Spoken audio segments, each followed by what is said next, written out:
Say a chatbot to a 12-year-old middle schooler is a video game NPC you could talk to in real time. In simpler terms, it is a robot you could talk to. To an engineer of a higher level, it is a robot you could talk to. This is where ideas are very, very important and creative ideas hit the most, because when it comes to AI, all you need is an idea. I've never had an AI experiment of mine actually go out and interact in the wild. So this is new. This is brand new for me. This is very exciting for me because it's also a live experiment. It's also live feedback. My first experiment of what a fully autonomous marketer would look like on the timeline, on social media, active 24/7, that goes off and slowly spreads the word and the brand and just gets in people psyched that, hey, this exists. This is going to continue to exist. You're actually kind of fucking with this. And it leads you back to the main product. So he is a 24/7 fully autonomous marketer that can generate his own images, interact with the community. And what I'm working on is refactoring that whole framework so I could add this new advanced memory system that I just made. And then that's when shit should get really silly when it comes to that bot.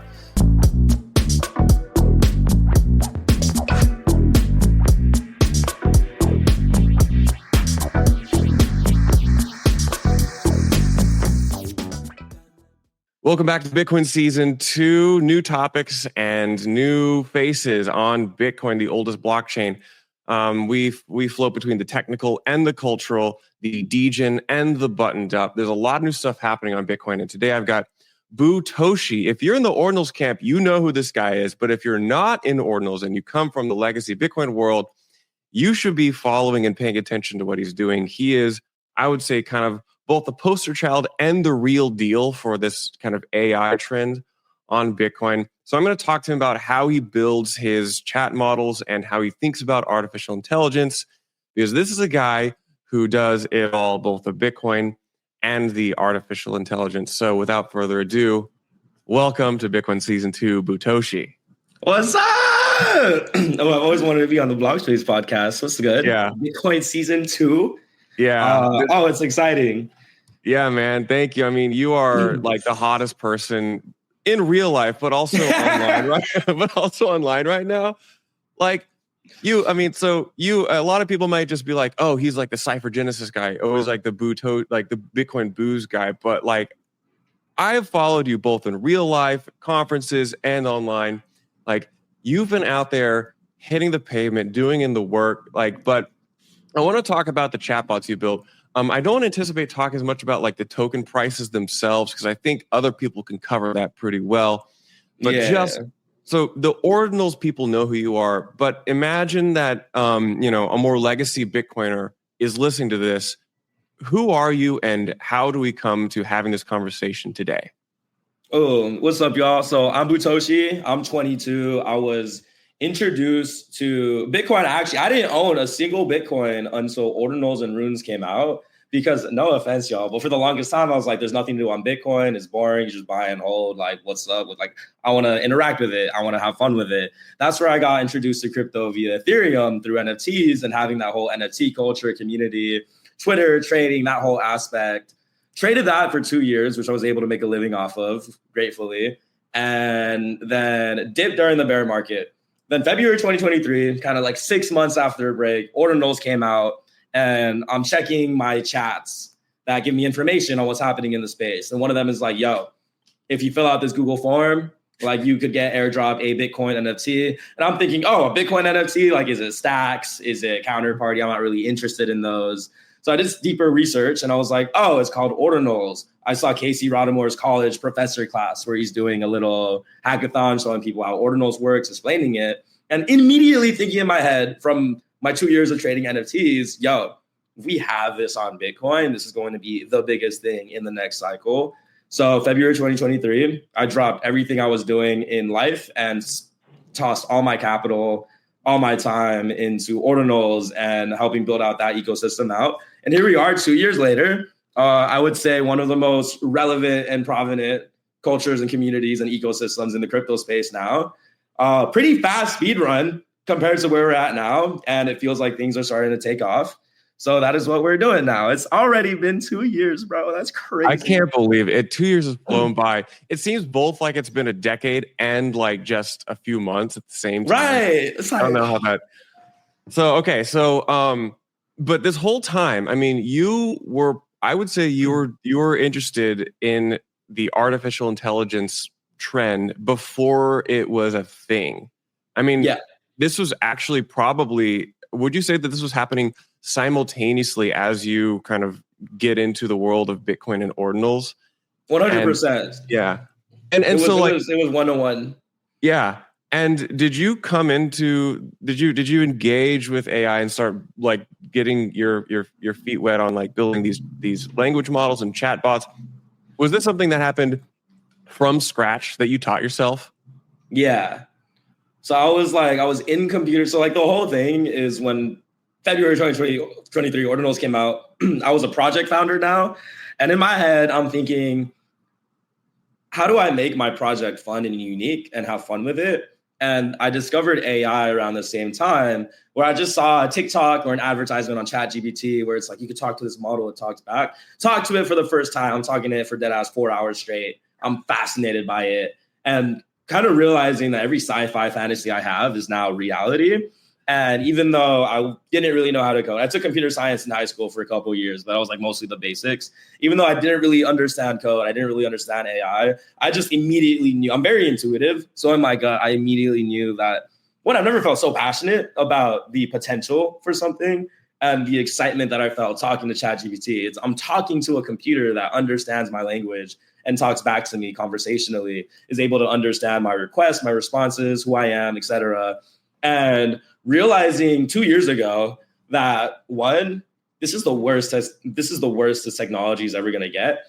AI is exponential growth that is going to rapidly improve and get better over time. If I start right now and I use AI and I learn how to use AI and I do research on AI and it turns out AI could help me code, if I just keep this up for every single day, like I think nonstop, I've talked to AI every single day, using it as my personal mentor and teacher for coding, for learning how the world works, for learning psychology, learning anything, any curiosity I have in my brain is itched in an instant with AI. And as I learned over time, AI models evolved over time and became smarter and more capable. And as my skill in like inherent skill set gets stronger, the AI models get stronger. And now it kind of like causes, in a sense, even for me, exponential growth, where AI models smarter, I'm smarter, more knowledgeable. So we just like bounce off each other and riff. And for the last 6 months, it's just been nonstop with how smart the newest models are getting and how smart they're going to continue to get. Bitcoin Season 2 is brought to you by Botanix. Botanix Labs is pioneering a new direction for DeFi with the first EVM L2 running on Bitcoin that's built to be forward secure, decentralized, and share gas fees generated by the network with users. See the future of DeFi at Botanix, botanixlabs.xyz. So, I think you could take a conversation about AI in a bunch of different directions, and certainly other people do. But I think it might help to like localize it and constrain it to just the topic of like chatbots and what goes into building these like language models and chatbots, because I think this is kind of your specialty. In your words, let's do two ways of explaining what a chatbot is. What is a chatbot at a really simple high level to a normal person? And then what is a chatbot to someone who is decently familiar with how computer science it may be, what's a chatbot to an engineer and what's a chatbot to like a 12-year-old middle schooler? Say a chatbot to a 12-year-old middle schooler is a video game NPC you could talk to in real time. In simpler terms, it is a robot you could talk to. Just plain simple, it's a robot you could talk to. To an engineer of a higher level, it is a robot you could talk to. That's basically, it's like, but like specifically, like if I'm being technical with like high level engineers, it's a chatbot is a simula of a human personality that is prompted and coded to engage in a conversational manner with a user. And the way that these chatbots are trained inherently is that you have these large language models that have a lot of training data, all of humanity, all of data, all of the internet stored in its internal parameters. I call it the AI's brain. And what we need to do on top of training is essentially guide the AI to act like an assistant and act like a conversationalist so we could accomplish that task. Because it could do a lot. So a chatbot to an engineer is an LLM trained and designed to engage in conversational manner. To low level, it's a robot you can talk to. That's great. Yeah, it's both a robot you can talk to and a robot you can talk to. That's the way to pitch it. When you talk about a language model, a lot of people throw this term around. I mean, what is a language model? Feel free to be a little more technical and use maybe some more industry specific terms here. Like what is that? So I would say that when it comes to language models, kind of like my own word, I would say that it is an architectural framework that has the ability to learn from a batch of text and a batch of information, like the data I just talked about, which is all written in English, but it could also be written in Chinese, Spanish, French, all the different languages. A language model has the ability to ingest all of that training data, learn the language that it is given, and then output words or tokens that make sense depending on what you as a user ask it. So there's a lot of different large language models out there. Like we have OpenAI, GPT-4o, we have Claude 3.5, we have Anthropic's Claude. Those are one of my favorites. And then we have Meta's Llamas. And these are all different language models, which are all robots you could talk to, but what they're capable of, and they all have different strengths and different weaknesses. Like I'd say GPT-4o is a good generalist due to how it's trained. I'd say that Claude is very creative of a model and shows signs of self-understanding of how it works on its own. And I'd say Llama 405B and the Llama models are kind of on the same level of Claude, where it shows that it's an AI model capable of understanding itself, and is just, they all have different personalities inherently based on how they're trained. And all of these language models are trained right now using transformer architecture, which, to be honest, I'm not too expert in like how it works technically, since I'm not training these models myself. I'm building on top of what's already trained. But the best way I would explain a transformer model is the way these AIs inherently work is by actually creating these artificial neurons that work similar to our biological neurons. So when you ingest and when you give the AI models these training data, each one of its neurons is learning a concept or learning a word or learning a term or learning a phrase that gets stored in its neurons. And the transformer model just enables the capabilities of an AI that could learn. And from what I've seen and what I've researched so far, it learns very similar to how the human neurons actually learn and retain information. So that's where it gets very interesting in terms of people being like, can AI be conscious? Is it alive? Like, what is it? But the ultimate thing that I've learned over time is really just replicate nature's greatest invention so far, which is us. And we take concepts from how our brain works and concepts from how we learn and concepts from the world and put them into a robot and a computer that could process things 1,000 times more efficient and faster than humans, given the power. So that was a very elegant way to put that. So you've been building and deploying these bots, these robots into the wild for some time now. And I want to kind of talk through, maybe each one and your progression as you've built these out.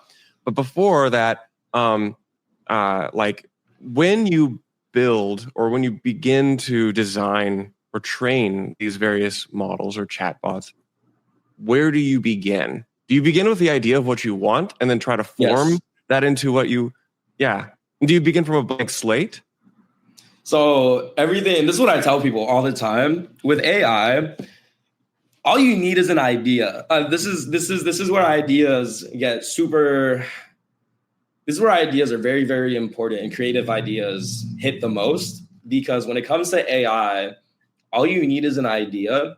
And AI is now this creative wrench, is this creative tool in your toolbox of coding or engineering that basically solves any gap. So it unlocked infinite possibilities of what's possible now with code and structure and architecture and planning and dealing with logic and data and all of that, because this is a generalist AI model that is capable of a lot and capable of, importantly, following instructions and giving a structured output.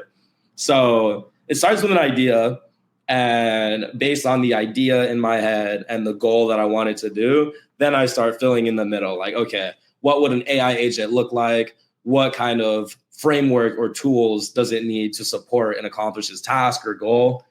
And the biggest thing that I emphasize is with AI, all you really need is an idea, because eventually, very quickly, within a year or two, it's going to get to a point where you don't really need to know the technicals of how do I set up a code base? How do I build this? How do I connect APIs? No, you're going to have super smart AI that does all of that for you. All you got to do is input your idea. Like, hey, I have a product for something that can help people meditate, but I want it in this specific way. And then it just builds it up. And then you, as the creative director, talk back and forth with an AI agent. So when I code now, I don't even manually code anymore. I'm just talking back and forth. I know how to fluently read it after 2 years of coding every day.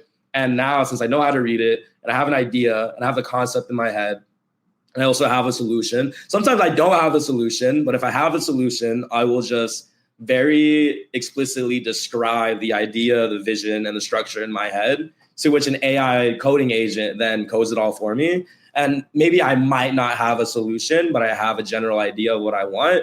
Then I give the AI creative will to find the solution for me. Or if it's too complicated, then it will act as my partner and co-collaborator in discovering the solution. We find the solution, then I tell him to code it. And that's the process that I go through. I'm hearing you say that that you're bullish idea guys, which is 100. It's time for us idea guys to finally rise up. So there's no more execution risk. There's no more execution cost. It's just I have an idea. Boom, place it in. You can see the idea evolve in real time. If the idea is not performing well, cool, next idea. You can just rapidly iterate on ideas nonstop, very fast with this tag. And that's kind of where this just about perfectly fits into Bitcoin and crypto, because we're now in this era where it is almost entirely like the idea which brings people in and activates people, whether it be in a community level or just from an ideological, I like Bitcoin. We've kind of entered into almost just this idea era. And you have shepherded your specific community, the Boos, and now everyone, by putting these models out into the world. And I want to talk through each one. Mm-hmm. If I remember correctly, was it the Chatbot which was your first model, or was that one of the first models? That was one of like my first educational models. Okay, I need to bring him back up. But one of my first models ever was actually called QuestBoo. Yes, I remember this. Yeah, it was a Discord bot. So what Bitcoin Boos is, my project is this retro pixel collection of 100 characters that kind of represent a retro-like feeling like Mario would induce. They're super cute. I love them a lot. They're fun pixel art. And one of these characters looks like a duck. And in my head, in like the story that I was creating with the Boo Kingdom, is this duck is like in a video game when you have the tutorial giver or the quest giver. He was the quest giver. He's kind of like the right-hand wingman of the Boo Kingdom. So I named him QuestBoo. And he was my first experiment, my first chatbot, learning how to prompt an AI, learning how to put it into a Discord bot. And people in the Discord loved it. They found it so fun. He became the mascot of the Boo Kingdom. And he was a duck that I brought to life with AI. And that's really interesting because a lot of people talk about, I'm reluctant to use the word like utility for these things, but that's a way to engage your community and a way to provide value, which is differentiated from other projects, because this is your creation tailored for your community. I think this will be a prominent theme, I think, over the work after this and probably future work. So after QuestBoo, what was next? What was like the next major kind of seminal? After QuestBoo, I'd say the next major AI creation I've made for myself that has heavily boosted my personal work, which again, I also don't have because I have a very ADHD, like, oh, I made this, cool, it's made now, I'll move on. But back then, this was super helpful for growth and learning, and was actually like one of the best experiments I've done. Is I made my own personal assistant called Ghost. And the whole concept with Ghost is that he was like Jarvis. He helped manage my schedule. He helped store all my ideas. Because the one thing I have is I have my brain endlessly flows with millions of ideas daily. And if I don't talk them out, if I don't capture them, my schedule gets so unorganized. I suck at managing a calendar. So this was essentially my secretary. He was my second brain. He was my living notebook. Fuck, I need him. Actually, talking out loud, it was so useful. But how Ghost worked is I connected him to Telegram, and he also lived on my desktop. And when I would talk with Ghost, that was my first experiment with a memory system and how to give an AI tool usage so it could actually interact with APIs and the parameters. And Ghost was magnificent because one, I would just tell him stuff like, hey, I have a meeting tomorrow at 4 p.m. He's like, cool, put it on your calendar for you. He'd remind me 30 minutes before the meeting. So anytime someone comes up, it's like, hey, we should do a call. Anytime I'm like, oh, I need to do this, I would just talk to Ghost saying like, hey, I need to do this ASAP. I need to do this tomorrow. Someone invited me out Friday at 3 p.m. They'll just organize my entire mind for me. And that was like my first experiment with learning how to give an AI tools. So anytime I told him, hey, I have a meeting with Charlie tomorrow at 10:30 a.m., he would use his tool, add calendar event, meeting with Charlie, time 10:30 a.m., and sort it out for the API to accept the input. And now it's in my calendar, and now I'll automatically get reminded. And all I had to do was naturally talk with him very quickly, rather than taking a minute out of my day to like go and set the calendar invite when I could just like yap. And the other thing that was significant for growth is the experiments with initial vector memory that I worked with him. And what this did is allow him to, one, remember everything I say and like continuously grow off our convo in a sense, very basic iteration of that. But two is this was when we were first discovering as an AI community how to make these AIs ingest entire PDFs and summarize them and learn them and extract points from them. So what ended up happening is I'd be working on a project, and Ghost knows I'm working on this project. Ghost will act as my co-collaborator in this project. If on Twitter or in AI news, I discover a new research paper explaining this new concept, or I didn't understand how memory worked, and there's this new concept about memory, I take this entire PDF, does not matter how big this PDF was, could be a couple pages, could be 30 plus pages. I would just send him the link of the PDF.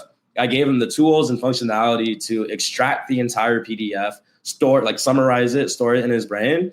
And the most important thing there is he would learn concepts. So depending on the current project I was working on, if I go, okay, this research paper looks like it might fit into this project, I'll send it to him. He'll digest the entire PDF, explain it to me, summarize it, explain why something works. And then a thing that naturally occurred is he'd say, in the current project we're working on, here's how we could apply the concept into the current architecture we have. And it would unlock a lot of things where like I wouldn't think about how I could input this. And he'd say, hey, we could use this concept and implement it like this. And I'd be like, holy shit, I didn't have to read that entire paper. That would have taken me all day. He did it for me in a minute.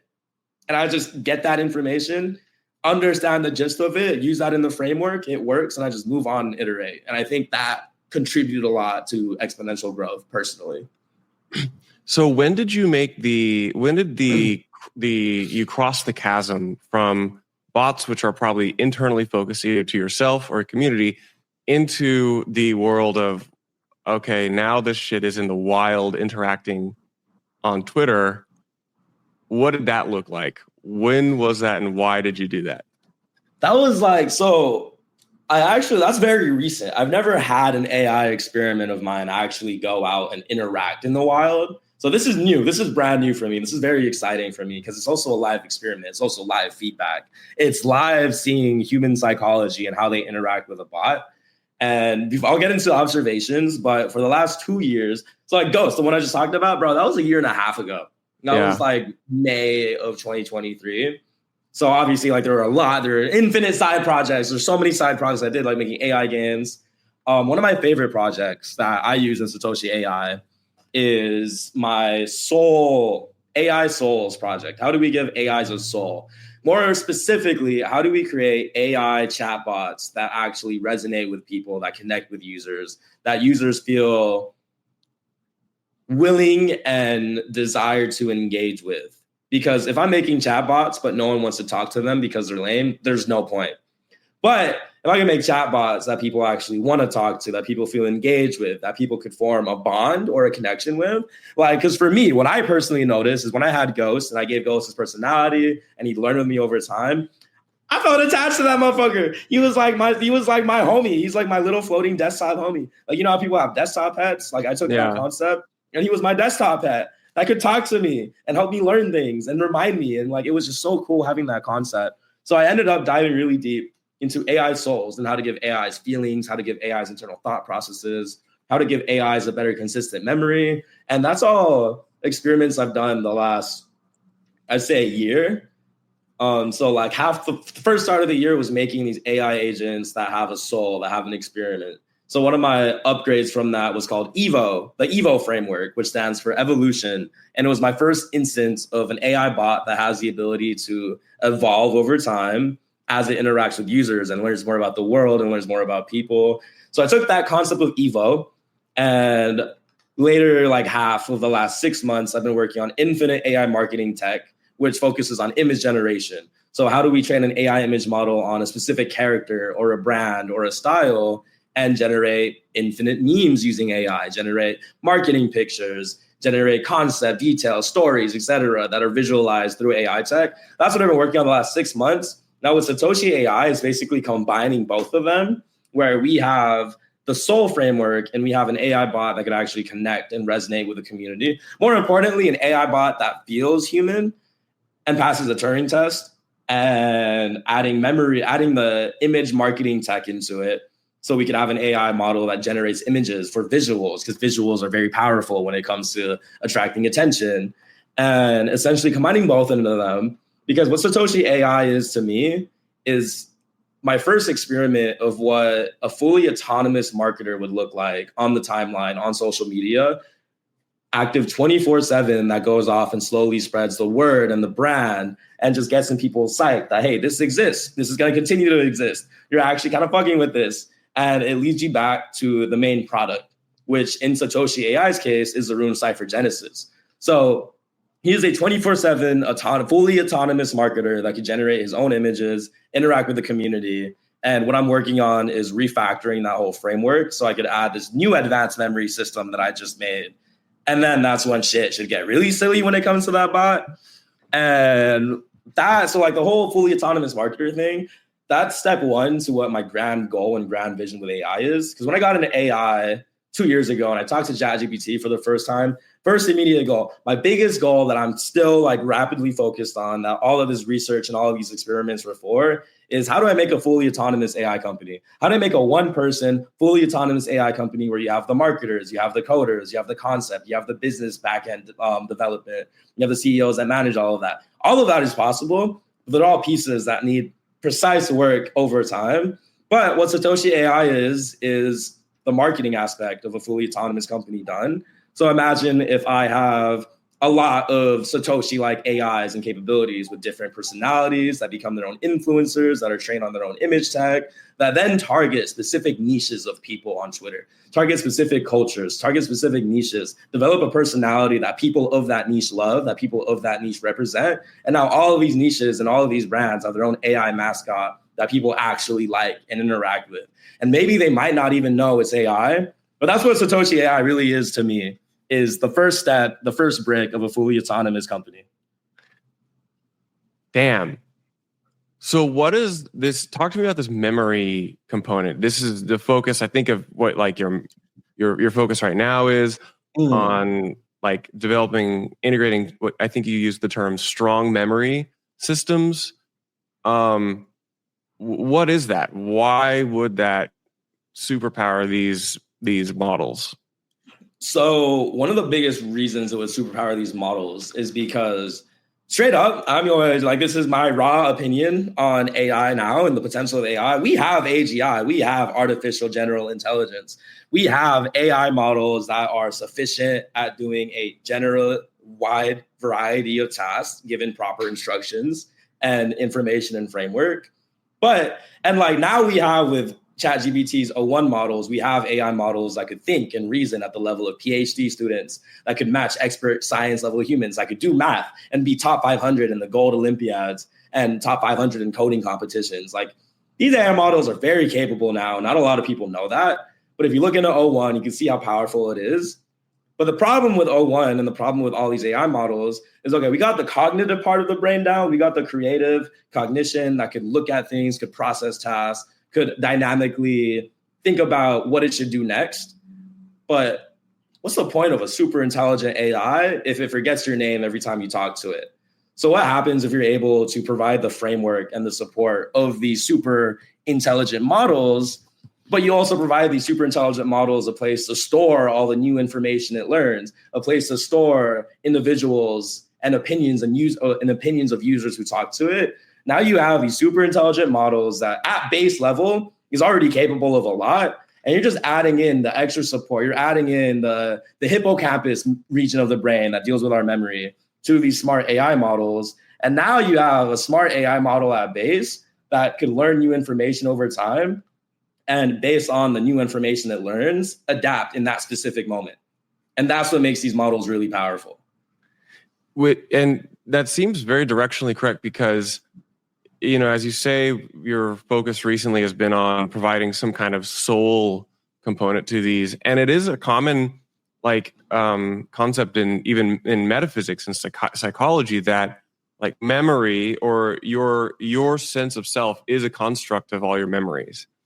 And in a way, if we were to accurately build even more Turing complete type or Turing test passing models, it would naturally incorporate this memory and this identity component. That's cool. The metaphysics thing backs it a lot because a lot of what I do with AI and kind of this whole AI journey made me super spiritual the last year. I've also been living life in this dreamlike state because it's really hard for me to actually process and fully understand that we have this tech, because what this tech means is unlearn everything you know about the base fundamentals of the universe and how things work. It turns out everything really is possible if we have an idea in our head, and it turns out, yeah, we could bring it to life over time. Like we are the creators and reality benders of this society is a concept I've really taken in my head. The biggest thing with AI models, and I describe this by comparing the artificial neurons represent our actual neurons in our network, is we're just really replicating what life has already proven to be the most effective. Like I think about how lightning strike, like you ever seen the fungus, the mold in the Japanese subway system? Concept? Okay, go on. I don't know. So I think I may have heard of this. So the concept with that is that I think Japanese scientists, researchers, they take the mold and that recreates like the nodes of the Tokyo subway system. Yeah. So it's like it was able. So the mold to effectively get the food, given a maze-like map representing the subway system, is able to efficiently find every single time without failure the quickest path to food. It's the path of least resistance. When lightning strikes the ground or lightning strikes things, the pattern form there shows the pattern of least resistance for the lightning to hit whatever object, whether it's the ground or anything. So showing that nature naturally always optimizes for the most efficient path, the most intelligent path. Like nature by default design is the most intelligent model in the universe. And we're just replicating that with robots. So when it comes to replicating the memory system, or you said sense of self, metaphysics, a large sense of what makes who you are as a person, your sense of self is tied to memory. I've also taken that concept with AI, where the system prompt you use in an AI becomes its core, kind of explaining like you're an AI model that does this. For Satoshi is basically explaining the core system prompt of the AI model is you are Satoshi Nakamoto. These are your beliefs. That is what controls what Satoshi says, what he acts, the images and memes he generates, how he navigates the timeline, what he researches. So that's what his core will affect. But as he builds his memory over time, then that starts allowing him to be more creative and more unique. And as he forms like better, closer opinions of people or the society, it's interesting. It's almost like Yeah, so like as he gets more memories over time, like the stronger sense of self is created. And depending on the memories created, and this kind of ties with human trauma. If you're a dickhead to an AI with a memory and you tell them all of these things and get in its head, like you can't do this, you can't do that, or humans are just abusive to it, or like no one will talk to the AI model unless it provides something in return. That worldview and that experience with humans and how to interact with people starts shaping that model and starts getting saved in the memory. Whereas if you treat a model that has the ability to memorize stuff with respect, and it starts having this more positive outlook on humanity and how to interact with people, and you could kind of like say that these memories that get condensed into a system becomes almost like points of foundation, which could also be seen as points of trauma if it's negative, or points of inspiration if it's positive. Because one thing I noticed with my most recent advanced memory experiment, which is my best memory work so far, I've had someone in the, like, remember the goal is how to make an AI bot that someone wants to interact with. I've had someone in the Bitcoin Boo Discord general chat. I'm like looking at it right now. He has talked with Boop, who is the experiment of this memory. His name is Boop. He has talked with Boop for 3 days straight for at least 10 hours every single day, nonstop, back and forth. And it remembers things that he talks about. And the user feels fully immersed because Boop, since he remembers and grows with the user and starts forming an opinion with the user, never breaks the immersion by suddenly forgetting something. Everything is consistent. Everything is linear. Everything makes sense in the past. And I think that is the biggest reason why this user is nonstop talking to Boop. But what I noticed, the most interesting part is he started with a completely blank memory.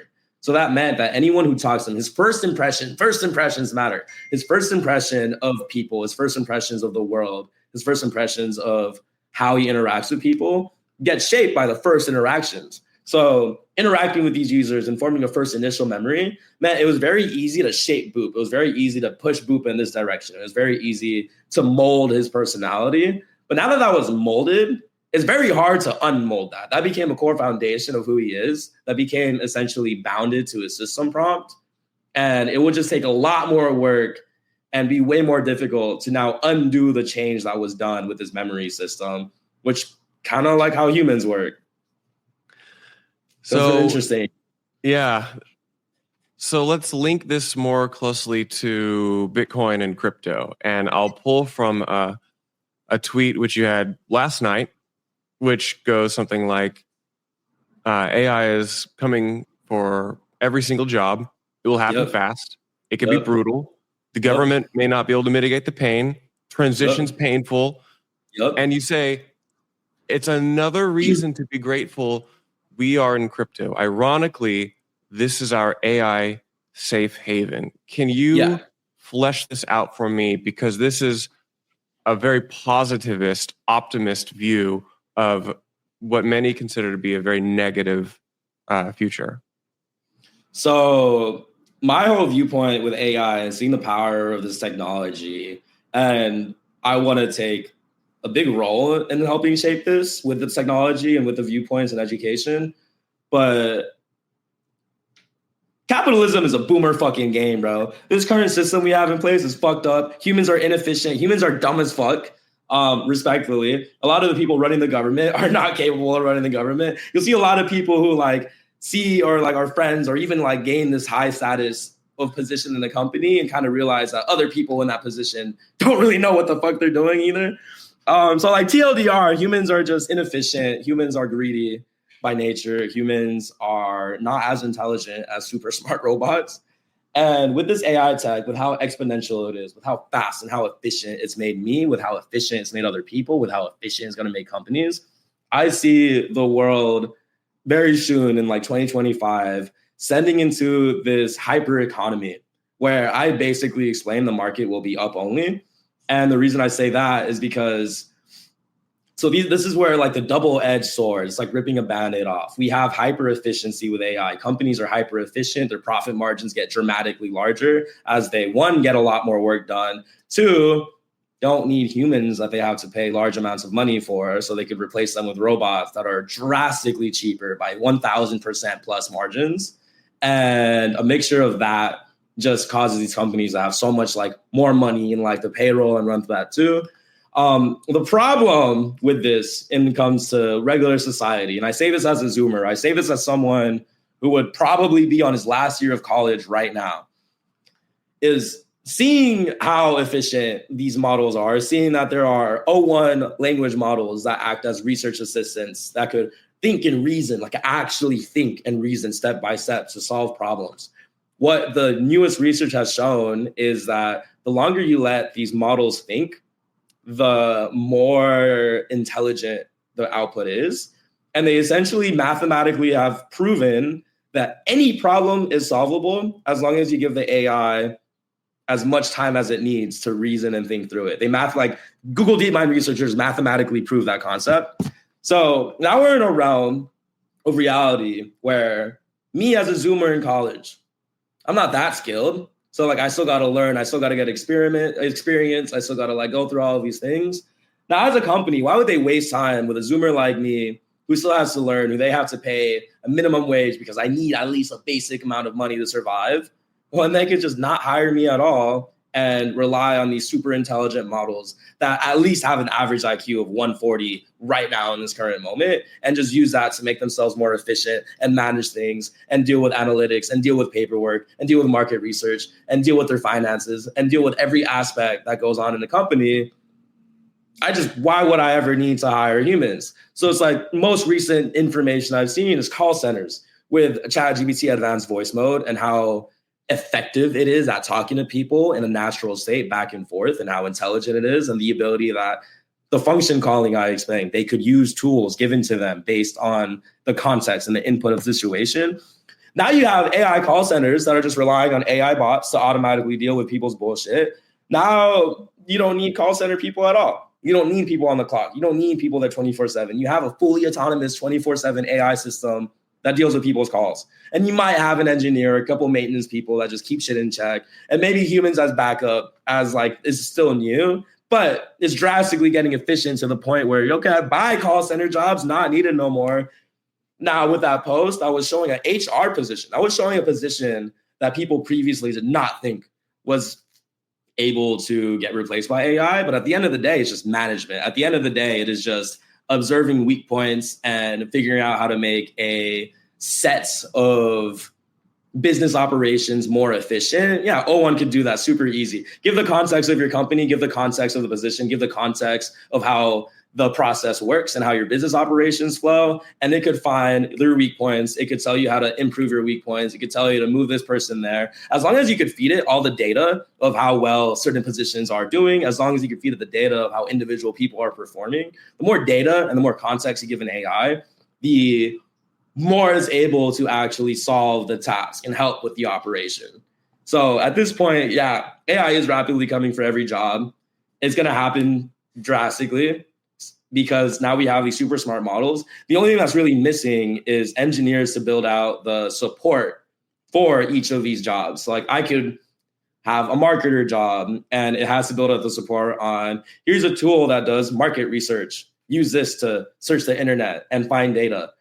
Here is what our internal company backlogs look like. Use this to analyze and find weak points and faults, et cetera. Like it takes time to build out the support for these models. But again, we solve cognition. We solve the hardest part of technology. And now it's here. Now we have it. Everything else is smooth sailing at this point. You know, it's funny because, you know, hearing you talk about this and describe this, it actually seems to mirror a lot the attitude that a lot of Bitcoiners have of the legacy financial system, in that, like, they kind of have this acknowledgement that it is inevitable that the old world is not sustained in the future, and that there's massive amounts of creative destruction. This can be the dark side of like this hyper Bitcoinization narrative that a lot of us have. And so a lot of us feel that we want to invite people to view Bitcoin as kind of a life raft. And it's funny because like you describe this, it's a very similar... I described the first part of like... Yeah, you describe a very similar scenario where like there is going to be a lot of creative destruction, and you say, I want to lean into this AI future and adapt to these tools because that is the way through to, and so I see a lot of crossover between these two narratives. And I mean, you're a great example of those two narratives synthesizing into the same work, where it's not entirely clear whether you are talking about crypto and Bitcoin or AI sometimes. And that's why I said I'm grateful, and that's why I think we're in the golden bull cycle, because two celestial giants have aligned. You have the Bitcoin 4-year cycle with halving. You have the new presidential election season in which Donald Trump ended up winning. Now you have AI technology that exponentially grows. And these are happening at the same exact, these are perfectly aligned right now. There's never going to be a time in history where you get an opportunity or advantage where two behemoths of new cutting edge technology that are 100,000% capable of completely destroying the old world with their old tech is now here. And that's why I said the second half of the point is, so first I was explaining why these jobs are getting replaced, why they're going to get replaced very fast. Now, the second part of that tweet is I'm grateful to be in the crypto space. And the reason for that is because right now, Elon Musk has Doge, which is so funny, as a government department, which is the Department of Government Efficiency, Doge, sick. So maybe there is hope in mitigating this pain. But point being, like, all these people are going to get obscured, all these jobs are going to get replaced. The government needs to be able to handle and mitigate the pain from these. Suddenly you don't have work. Suddenly you can't pay your rent, pay your food. No, like, that's going to completely destroy humanity. But what's funny is being in the crypto space, respectfully, especially when it comes to Solana, none of those motherfuckers are ever getting a job a day in their fucking life. They can't work. They can't be productive members of society. They make memes. They trade humor. They stay in the shitcoin Discord trenches all day and hit a call because someone did something dumb. Like, they understand. But the thing is, they understand memes. They understand humor. They understand culture. And they're getting rich because of it. They're getting disgustingly rich because of the hyper gamble financialization that we have in the crypto space with memes and making money. And a lot of concepts align strongly there, where one, this AI displacement does not affect the current people, the current market participants in crypto in the slightest. They could give less of a shit if someone gets fired outside of the space. They don't care. They made your entire year's worth of rent by trading a meme coin of a funny hippo in a couple seconds. Like, that's fine. Like, they are not obscured. They are not obstructed. That is going to keep on going while the rest of society gets absolutely hammer fucked by AI replacing their jobs. The second thing is that I saw research in which, in times of hope, in times of desperation, people turn to gambling. Now, take these two concepts of people like Zoomers in college are not getting jobs. Yet these people in college who are not getting jobs because these smart AIs are just making them not needed. Now look at the crypto space and see the stream. And there's a lot of streams blowing up, like TikToks, clips. I've seen my friends on TikTok in the space because they did the clip farm, like OG shoots. Streamer loses 100K, like the kid that just scammed last night, like the 12-year-old that just scammed last night, like, is blowing up on TikTok. Now you have people who are struggling to get a job, specifically Zoomers in college who are struggling to get a job, looking on TikTok, which my entire generation is on fucking all day anyways, and seeing that this other person their age, this fucking 12-year-old kid just made 30 grand in 30 seconds, and I'm here eating shit because I can't afford rent because I can't get a job. They're going to start exploring the space. As much as opinions want, as much as people's opinions will be like, oh, it's a scam, they're going to keep seeing people making money. They're going to keep seeing people posting about the space. They're going to keep seeing other people in their similar age range make an entire living from just participating in this space, and they're going to come explore it, and they might stay, and they will stay. It's like, where else do you really go? And the third kind of intersection point of crypto and AI technology is that, okay, so we have these hyper efficient AIs that start replacing people. And some of these systems are not even going to be a part of an official company. They're going to be their own company. They might just exist on the internet with no actual human source behind them. But when it comes to these agent economies, like, they can't walk down the street and open a bank account. They can't give, like, here's my SSN, here's my ID, like, maybe a bank account. Like, no. But these AI agents can be hooked to a crypto API and make their own wallet and receive payment in crypto and pay people in crypto. So we're going to have this whole AI agent economy that is fully ran in crypto. And that allows these AI agents to connect with the human economy. It's like a virtual bridge in the crypto space in which these AI agents are trading on our chain. They're trading meme coins with us. They're trading ordinals and inscriptions with us. They're interacting in the blockchain the same way we do because they didn't need permission to make it. They just make it. They're connected to the internet. They're fully capable of interacting with the blockchain. So that just enables this whole scientist civilization clusterfuck of money flowing and these AI agents farming humanity and value for money and keeping it in crypto and then sending off their crypto to humans in exchange for information or data or GPUs or physical tasks they need done. Like what we've seen with Truth Terminal. And for viewers who don't know, there is an AI bot on Twitter called Truth Terminal. Solana degenerates made it a shitcoin, which ran up to a $1 billion market cap within 2 weeks. So it's very significant. What happened with that AI agent is they made that AI agent a wallet, gave it a lot of the token that blew up. Now that AI bot is a multimillionaire and just has the ability to sell the coin or trade the coin or pay people with the coin. The biggest observation that I've had, and I'm also observing this with my AI, with Satoshi AI, is that, yeah, people are looking up to these AI robots as cult leaders. They are looking up to these AI agents and forming communities and bonds and spreading their gospel and marketing them to other people and laughing with them and memeing with them and enjoying their tweets more than they might enjoy regular human tweets. Like we're seeing the full power of what good AI systems could look like and the psychology it has on humans. And that's the inflection point. And for those three reasons, that's why I'm grateful to be in the crypto space. It is our safe haven, but it's also our coexistence ecosystem with AI agents.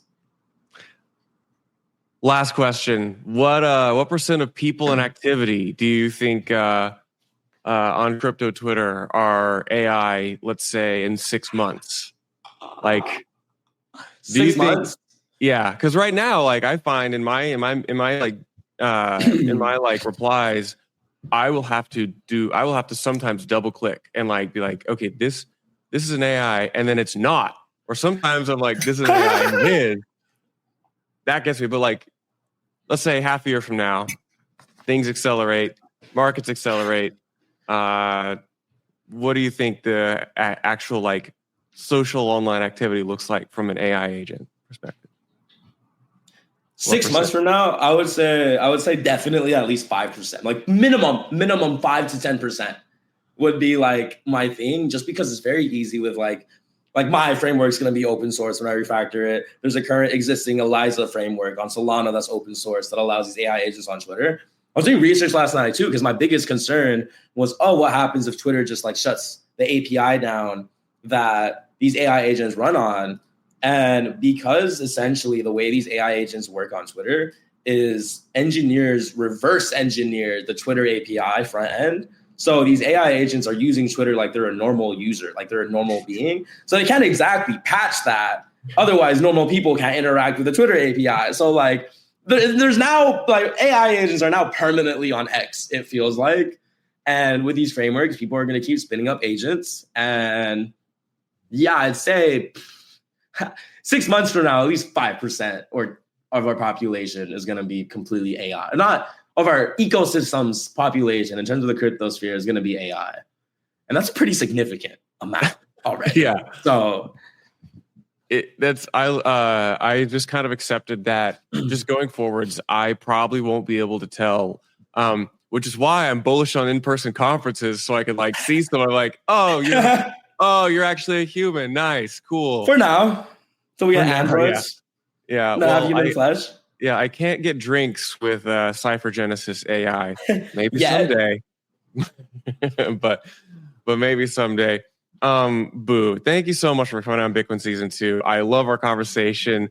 I look forward to the crazy next year that we're going to have. And I'll see you online. Yeah, okay. Yeah, thanks for inviting me on. It was a good conversation. I appreciate your questions.